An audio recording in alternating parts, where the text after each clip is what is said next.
His people, as the mountains surround Jerusalem, so the Lord surrounds his people. Surround us, Lord, surround us, O Lord. We need to be in your presence. Surround us, Lord. Surround us, Lord. Surround us, O Lord. We need to be in your presence. Surround us, Lord. Surround us, Lord. Amazing grace, how sweet the sound that saved a wretch like me. I once was lost, but now I'm found, was blind, but now I see. 'Twas grace that taught my heart to fear, and grace my fears relieved. How precious did that grace appear, the hour I first believed. My chains are gone, I've been set free. My God, my Savior, has ransomed me. And like a flood, his mercy reigns, unending love, amazing grace. Through many dangers, toils, and snares, I have already come.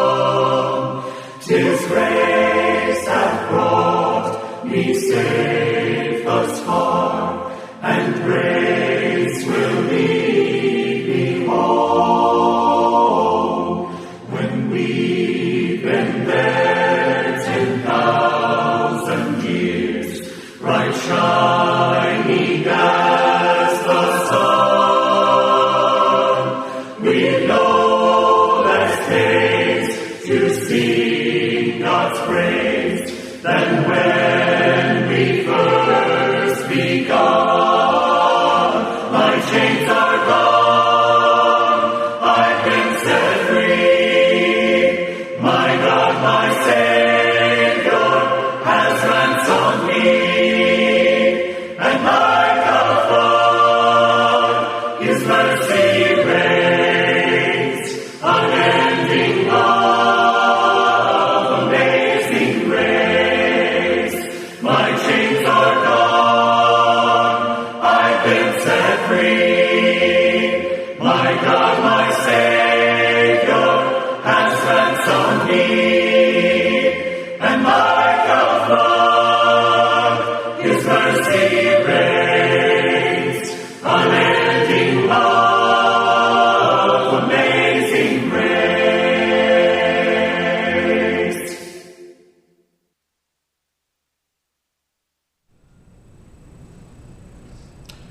All right, when last we left off, Pontius Pilate, the local Roman official in Jerusalem, had exhausted all of the various attempts, ideas that he evidently had to try to get out of crucifying Jesus, whom he knows full well to be innocent of the charges leveled against him. And this past Sunday, the Wednesday before that, as we made our way through the first part of chapter 19, we noted the fact that He tried several things, but ultimately, the Jewish leaders who would deliver Jesus to him were not moved. They absolutely insist upon this happening. And Pilate, who, as we've noted several times now, is primarily concerned with keeping the peace, not letting things get out of hand in his jurisdiction, is going to go through with it, despite the fact that he knows Jesus is innocent, despite, as we alluded to from one of the other gospel accounts, his wife's dream, in which she told her husband, "Have nothing to do with this just man.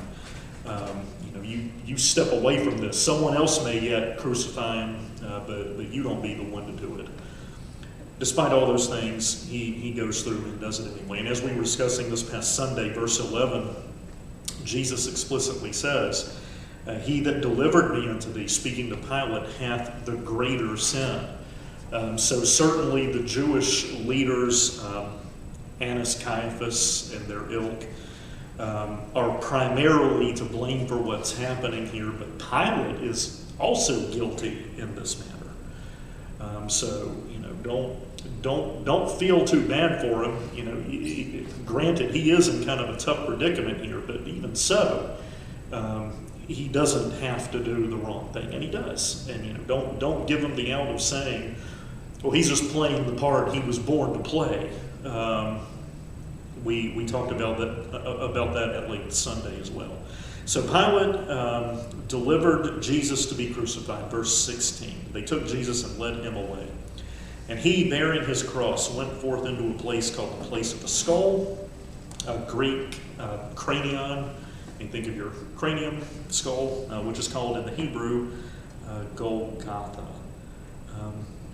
This expression, bearing one's cross, I think it's one of those biblical phrases, expressions that's come into to fairly common use today. People talk about the fact that we each have our own cross to bear. I recall on one occasion several years ago when I worked at Allstate, being involved in a project that was somewhat going off the rails a bit.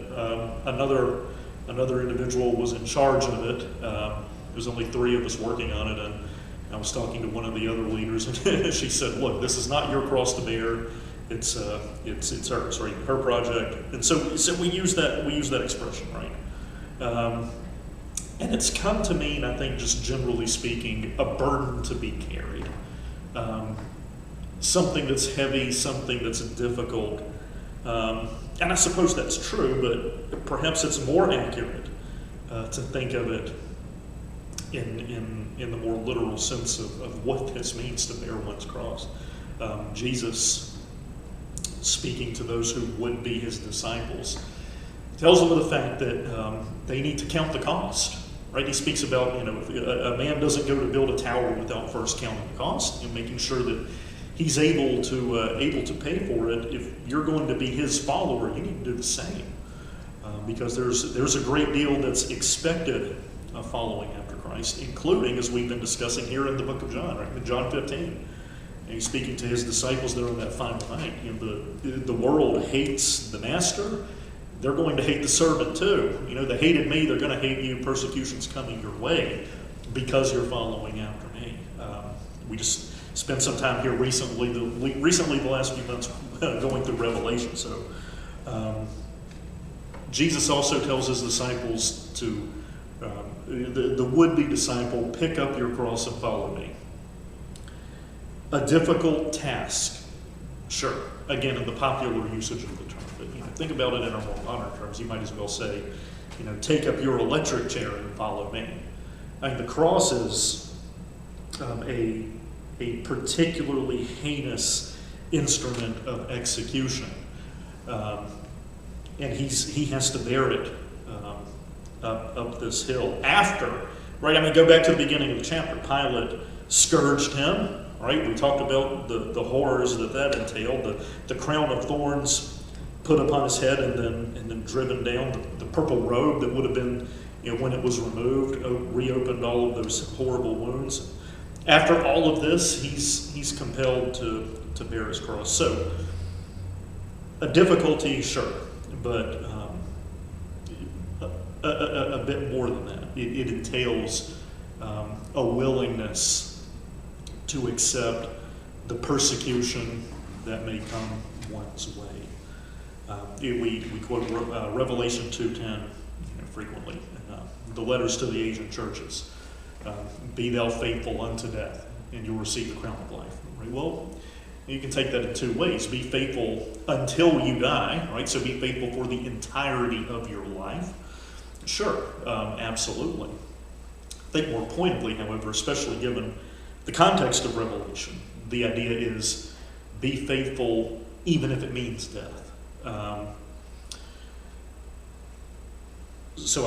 Definitely this idea of bearing one's cross, perhaps a bit more to it than merely acknowledgement that there's a heavy burden, something that's difficult to undertake. So he goes to Golgotha 18, where they crucified him, and two others with him on either side one, and Jesus in the midst.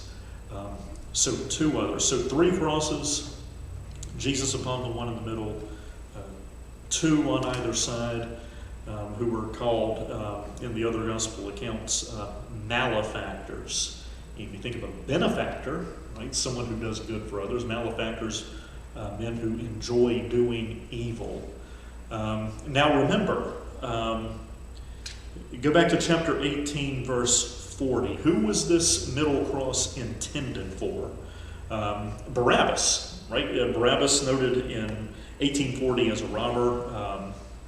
Again, the violent type of robber. We read in Luke's account he had been implicated in leading an armed insurrection in which people had been killed. Again, ironically, the false charge levied against Jesus, the man who was released in favor of Jesus, is actually guilty of it. But this cross was intended for Barabbas, and I don't know. It would seem certainly fitting and logical to me that the other two consigned to death with him were probably not too far off in terms of their character and their crimes. But think about it for just a moment. You got Barabbas. He's released, right? Remember, Pilate speaks of the tradition to release someone at the Passover. The crowd insists Barabbas go. Barabbas is released. Jesus takes his place. Do you suppose that Barabbas, perhaps reveling in this turn of extreme good fortune on his part, has gone out and joined the crowd to see what's happening here, to see this other man take his place in the middle of these three crosses? I don't know. You have to wonder, though, do you not, about his situation? I guess thinking about it for just a minute, you have these three crosses, three very different situations. We hear a great deal about the thief on the cross, right? Because Jesus says to him, so you have these two others surrounding him on these crosses. The one just insists on railing against him. He's absolutely vile and unredeemable degenerate. The other one, however, evidently has some semblance of a more penitent attitude and expresses such to Jesus. Certainly realizing that this man who hangs on this cross does not belong with him, and evidently knows something about Jesus, because he asks him a question concerning the kingdom of which Jesus spoke.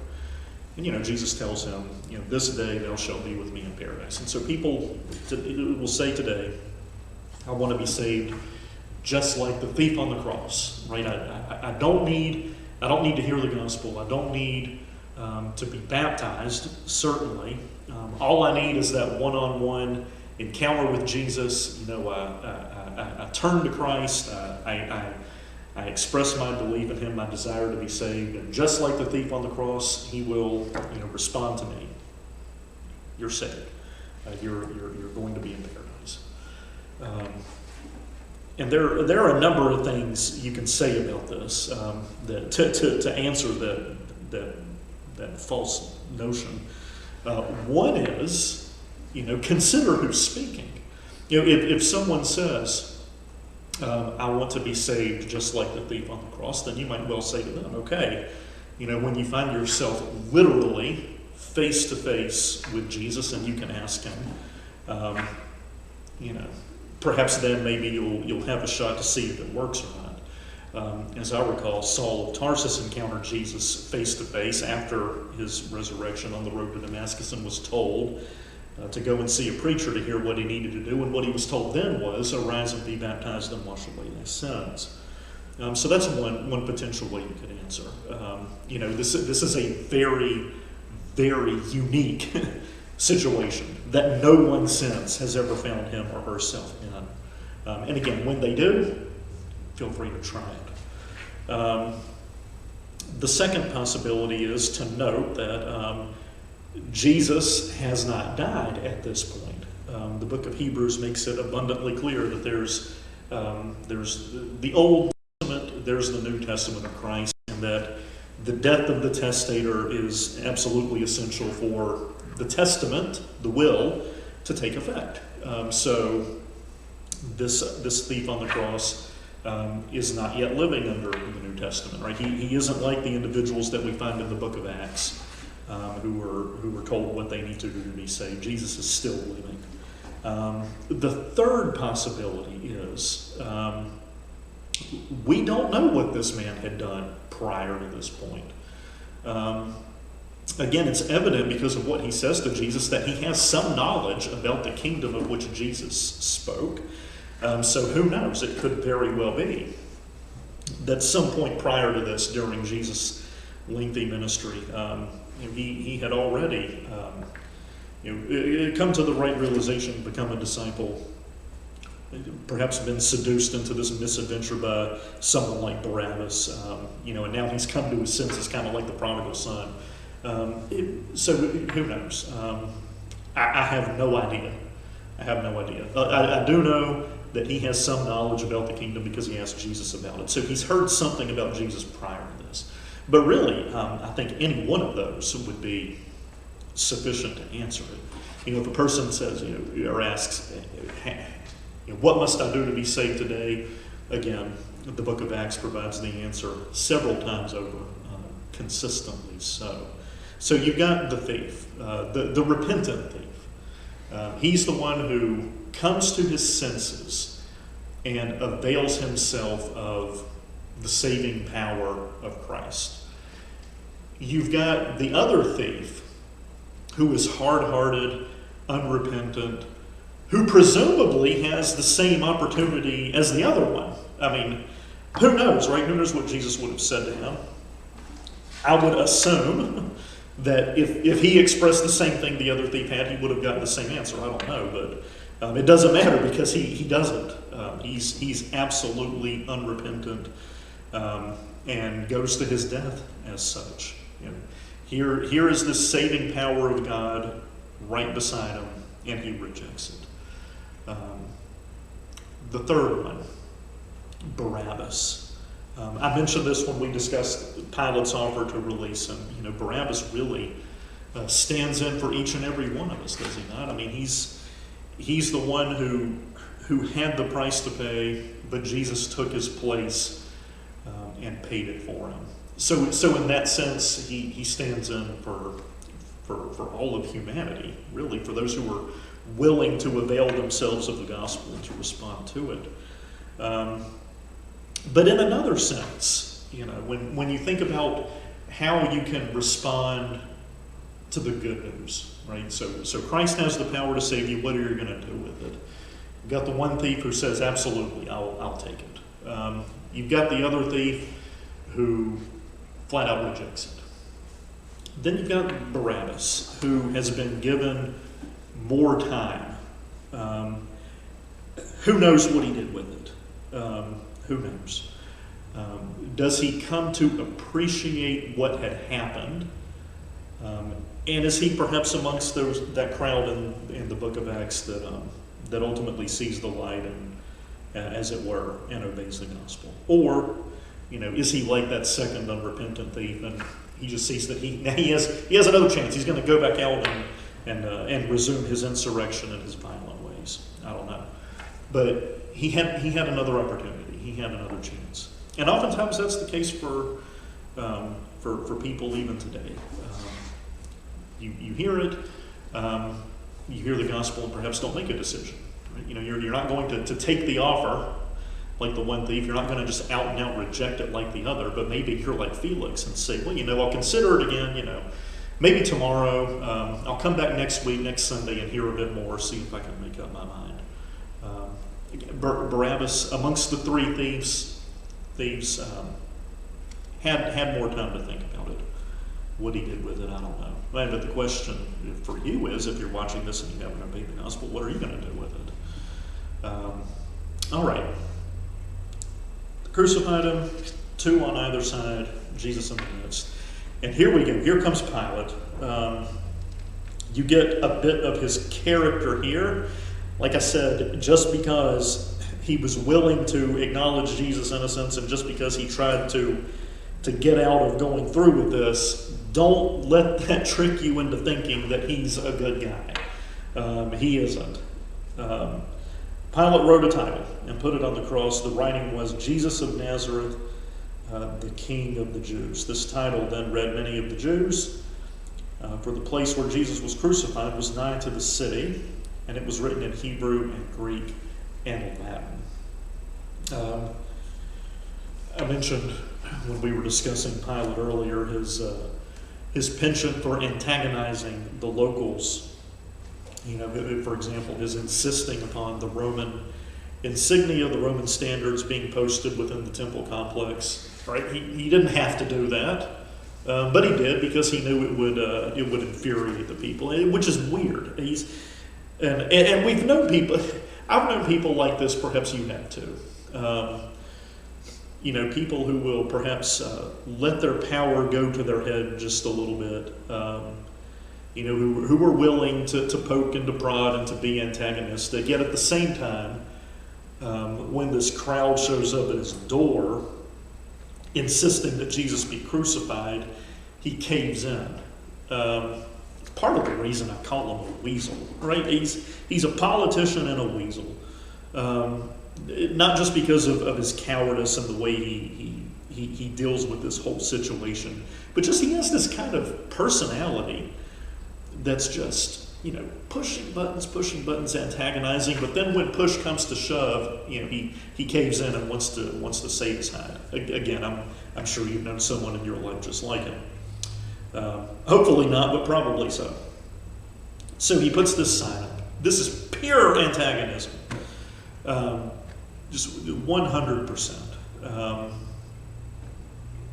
And given all the false charges, again, they're the ones who have such a problem with this. He's just rubbing it right in their faces, which again he does every chance he gets. And look at his answer. He keeps going. There's more antagonism. Then said the chief priests of the Jews to Pilate.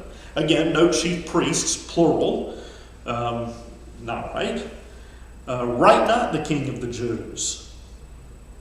But that he said, I am the king of the Jews. Right? So they go back to Pilate. This evidently had precisely the effect he wanted it to have. Again, he's rubbing it in their face. He's being antagonistic.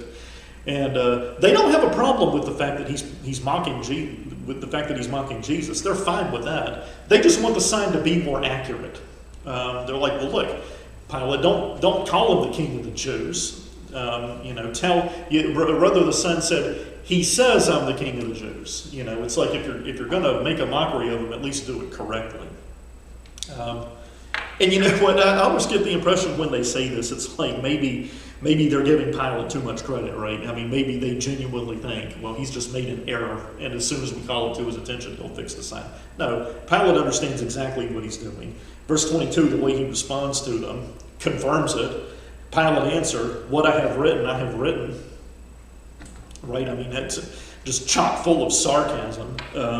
If you ever have any doubt, going back to to 1838, what is truth? Was he sarcastic when he said that or not? People debated. 1922, there's no doubt about it. It's dripping with sarcasm. He's understandably so, right? I mean, I imagine he feels like they've pushed him into this. He now is doing their dirty work for them because they insisted upon it. He knows an innocent man is being put to death. Again, he could have recused himself of this. He refused to do it. But here's again a taste of his character.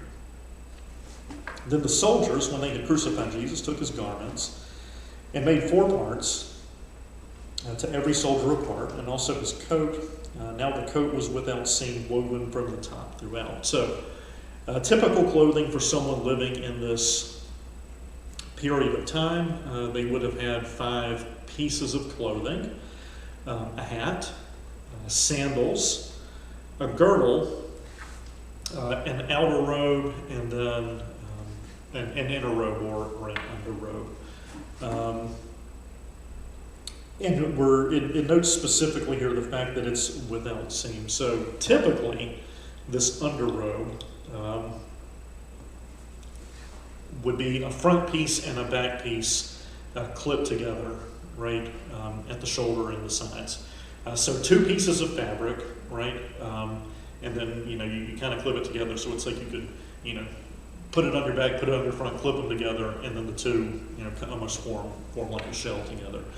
But it's specifically noted here that Jesus had a single piece garment. Okay, so it isn't just the front and the back that clip together like the average common person of the day would have worn. He had something nicer than that.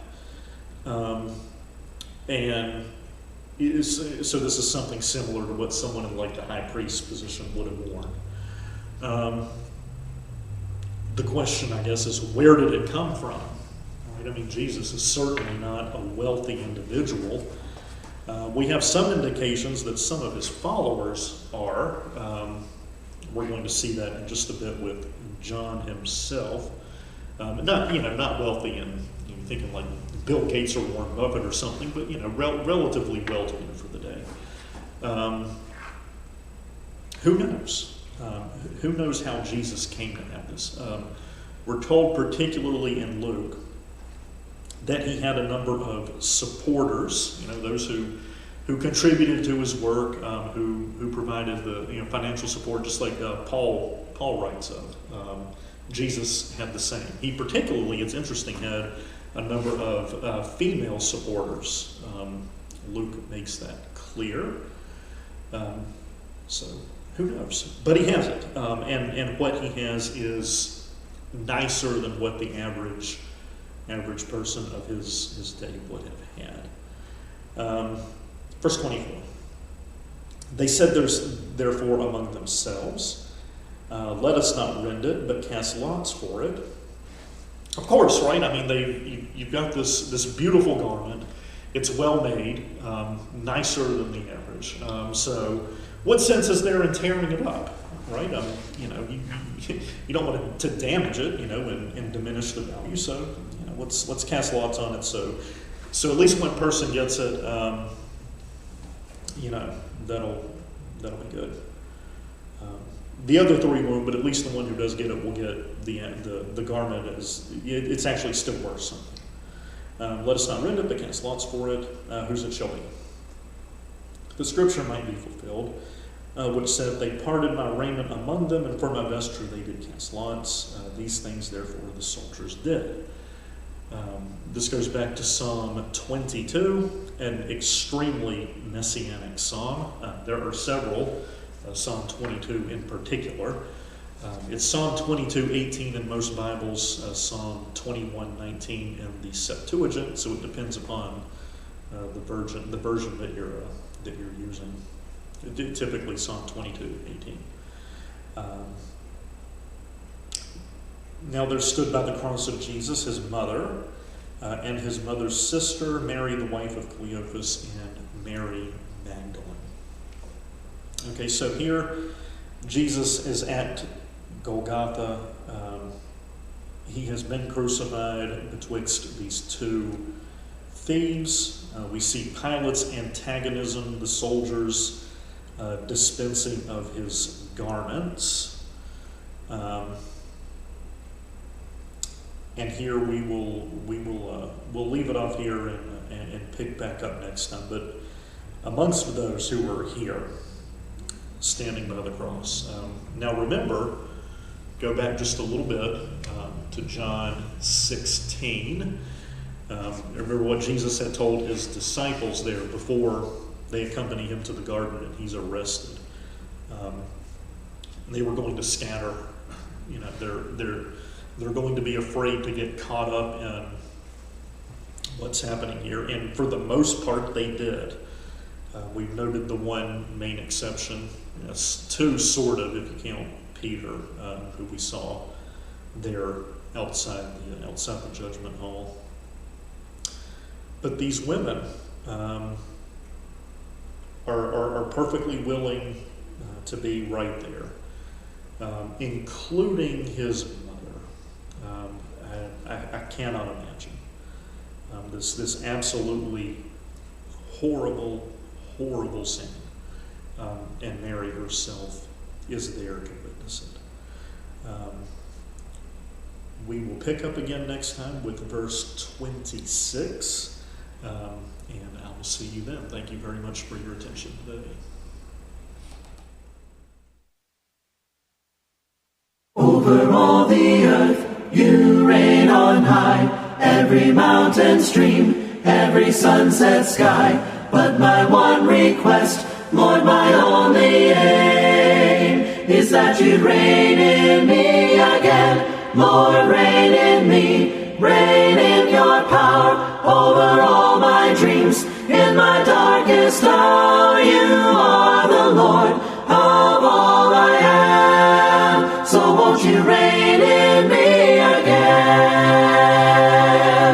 Over every thought, over every word, may my life reflect the beauty of my Lord, 'cause you mean more to me than any earthly thing. So won't you reign in me again, Lord, reign in me, reign in your power, over all my dreams, in my darkest hour. You are the Lord of all I am, so won't you reign in me again, Lord, reign in me, reign in your power, over all my dreams, in my darkest hour. You are the Lord of all I am, so won't you reign in me again. You are the Lord of all I am, so won't you reign in